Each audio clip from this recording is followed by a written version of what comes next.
Hi friends, ఈ అమ్మాయి పేరు వచ్చేసి శాలిని, ఉండేది హైదరాబాద్ లో. ఈ అమ్మాయి హైదరాబాద్ లో ఒంటరిగా ఉంటుంది. ఈ అమ్మాయికి ఒక ఓన్ హౌస్ కూడా ఉంది. సో ఆ ఓన్ హౌస్ లో కొంతమంది అబ్బాయిలు, బ్యాచిలర్ అబ్బాయిలు రెంట్కుంటున్నారు. సో రెంట్కుండే అబ్బాయిలు ఎవరు లేని టైం చూసి ఈ అమ్మాయిని అయితే సెక్స్ చేశారు.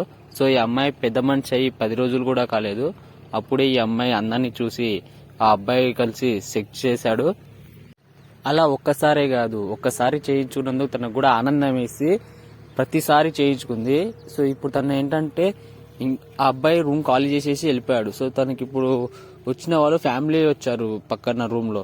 సో తనకు సెక్స్ చేయడానికి ఏ అబ్బాయి అన్నా కావాలనేసి కింద మాకు డీటెయిల్స్ ఇచ్చారు. సో కింద డీటెయిల్స్ లో నంబర్ ఇస్తాము, కాల్ చేయండి. సో ప్రాబ్లం ఏంటంటే అమ్మాయికి ఎక్కువ సెక్స్ చేయాలి, తన రూమ్ లోనే ఉండు, తన హౌస్ లోనే ఉంటూ తనకు ఎక్కువ సెక్స్ చేయాలి. సో ఎవరైతే ఎక్కువ తనకు ఆనందపడతారో వాళ్ళకి డబ్బులు కూడా ఇస్తా అంటుంది, అండ్ రూమ్ రెంట్ కూడా ఫ్రీ అంటుంది. సో ప్లీజ్ ఎవరైనా మీకు నచ్చితే ఈ అమ్మాయిని సెక్స్ చేయడానికి రండి. అండ్ మన ఛానల్ని ఎవరైనా ఫస్ట్ టైం చూస్తుంటే లైక్ చేసి, షేర్ చేసి, సబ్స్క్రైబ్ చేసుకోండి. అండ్ ఇలాంటి వీడియోలు మళ్ళీ కావాలనుకుంటే కింద కామెంట్ రాయండి మీకు ఎలాంటి వీడియోలు కావాలో. సో ఈ అమ్మాయికి అయితే మీరు సెక్స్ చేయడానికి ఒప్పుకుంటే కింద కామెంట్ బాక్స్లో కామెంట్ రాయండి, అండ్ నంబర్ ఇస్తాను, మీరే కాంటాక్ట్ చేసుకోండి. ఓకే.